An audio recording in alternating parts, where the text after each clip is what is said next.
Rasul menyarankan dilebihkan. Ya karena memang Rasul pada waktu di Arab Saudi memang tempatnya air itu barang yang langka gitu ya, tidak mudah ditemukan. Beda dengan saya yakin yang ini sudah begitu lahir di Indonesia itu toyo itu ubel lah, artinya berkecukupan. Jadi kalau mendengar riwayat kok sampai ada sahabat Rasul junubnya guling-guling di pasir itu yang umur, kok sampai punya pikiran itu? Ya karena saking daunnya itu ya guyur air, kalau junub ini nggak ada air ya gulung-gulung kan begitu. Nah baru muncul tuntunan untuk bertayamum. Kalau saja kan sudah kita perlu mengkaji tentang tayamum. Selanjutnya Ibu Aminah dari Kerjaan Google. Waktu dan tempat, silakan Bu. Pertanyaan saya kencing kucing dengan anak saya kan senang kucing jadi udah tahu pas kencing itu najis nggak? Terima kasih. Sama saya juga mendapat pertanyaan ini ya. Sekarang banyak yang suka kucing ya, yang macam-macam banyak kucingnya itu, yang harganya melebihi, kalau masih makan melebihi yang punya. Saya juga cukup paham pecel tempe, ternyata kucingnya itu makanannya pecel tempe itu limau.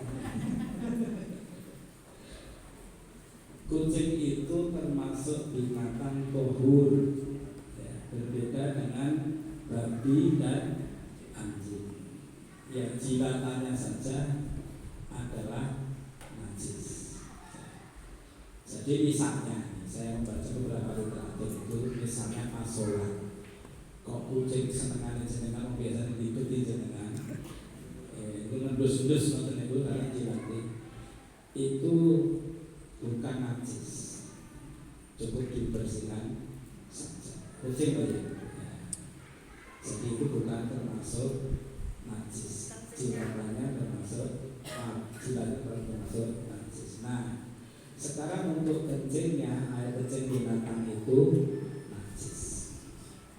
Tadi saya sampaikan sekalian ini, karena kita punya banyak kucing gitu ya. Kalau kencing sudah, kencing binatang itu, kotoran binatang itu najis, itu sudah jelas sekali umumnya. Maka saya tambahkan lagi, kalau hanya menjilat itu cukup dibersihkan. Beda dengan anjing maupun babi. Ada lagi cukup? Monggo Ibu silakan. Masalah kudu pakai air hangat apabila terlalu dingin, ngambil dari keran taruh jarak dulu terus kita hangatkan sebentar, buat wudhu boleh nggak? Sudah, saya sudah memunculkan pertanyaan itu. Saya cari jawabannya itu.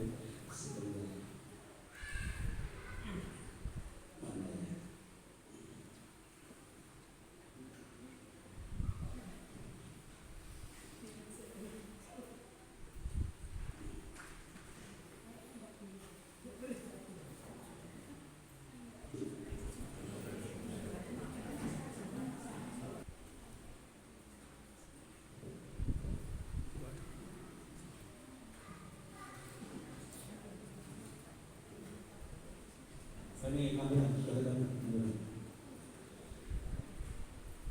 mengenai air yang dimasak atau yang dihangatkan, sekarang pakai heater ya, rumah itu. Air tersebut termasuk suci tetapi makruh untuk dipergunakan untuk bersuci.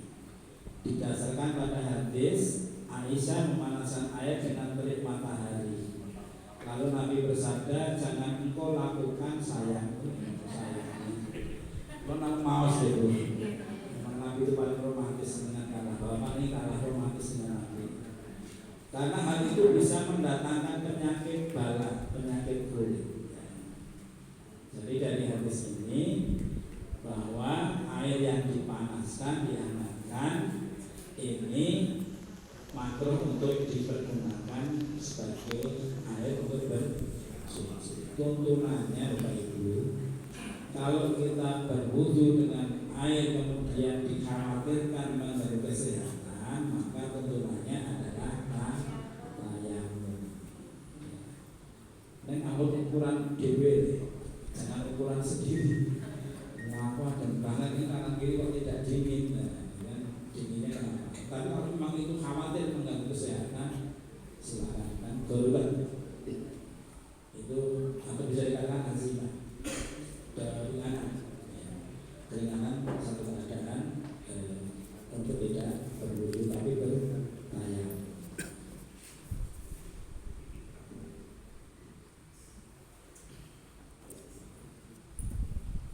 Bapak Ibu yang saya hormati, mungkin masih ada lagi dari Bapak atau Ibu. Kalau cukup, Bapak Ibu sekalian, nanti ya Pak Joko Purnomo, silahkan satu lagi Pak. Pertanyaan Bu Mimo, kalau yang itu kan secara disengaja ya, Aisyah tadi juga, ya saya juga mencontohkan bahwa itu sengaja dipanaskan. Tapi kalau yang tidak disengaja panas, contohnya kan kalau air PDAM ya Mas ya, itu air PDAM itu walaupun 4 hari kita buka, itu airnya panas, hangat. Apalagi siang hari ya Pak, saat itu musim panas. Jadi kalau melihat hadis yang dipakai dasar sehingga kemudian ini makruh, sebenarnya ada dua pemahaman. Yang satu itu karena memang sengaja dipanaskan supaya tadi tidak kedinginan misalnya. Tapi melihat namanya bersuci itu objeknya adalah zatnya, maka tidak ada salahnya kalau dilakukan bukan menggunakan air yang panas. Saya juga yakin bahwa itu panasnya sulit. Tapi betul Pak Joko, saya masih belum bisa tuntas betul di kasus lain. Selama di Arab Saudi itu keluar airnya bentar nih Pak Joko. Iya, karena cuaca di sana panas, tapi tidak disengaja untuk dipanaskan. Ya dipakai untuk tetap berwudu. Nah, jadi pendapat berikutnya ini nanti perlu dikaji lebih lanjut karena bukan kesengajaan kita dan adanya air yang tersedia seperti itu ya apa-apa saja untuk bersuci. Ini lebih kepada kasus keadaan tertentu yang khusus.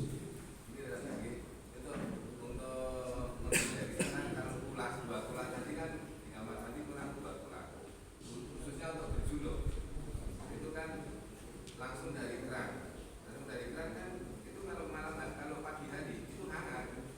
Jadi itu kalau tidak diboleh kan ya susah sekali. Jadi selama ini tetap bukan sekali. Jadi yang tadi ada dua hal dari hadis tadi. Memang betul-betul dipanaskan.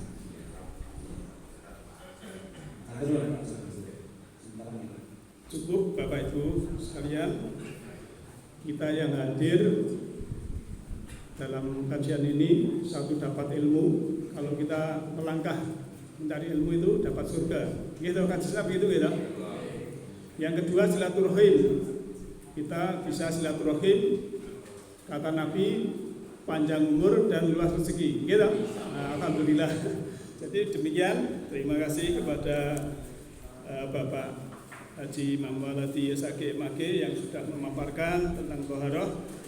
Dan nanti misalnya ada pertanyaan lagi, bisa nanti di YouTube, bisa di kolom komentar.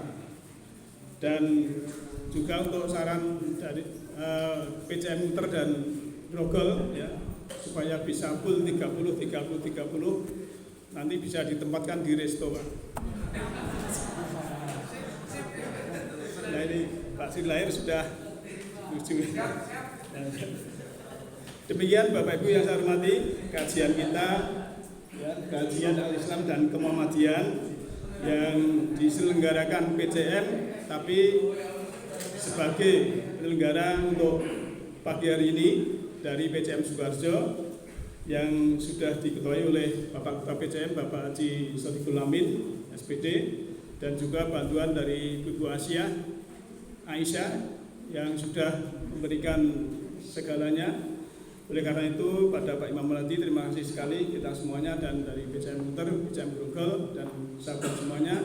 Semoga Allah membimbing kita dalam jalan kebajikan, kebaikan dalam kita bermuhammadiyah. Yahdillahu linurihi mayasya. Allah memberikan petunjuk serta ruhani pada siapa yang kendaki. Siapa yang kendaki adalah orang-orang yang berkehendak. Saya kalau ada kurang lebihnya dalam perkataan dan sikap, mohon maaf yang sebesar-besarnya. Mari kita tutup dengan baca hamdalah bersama. Alhamdulillahirrahmanirrahim. Nasru minallahi wa bangqarib wa basyiril mu'minin. Wassalamualaikum warahmatullahi wabarakatuh.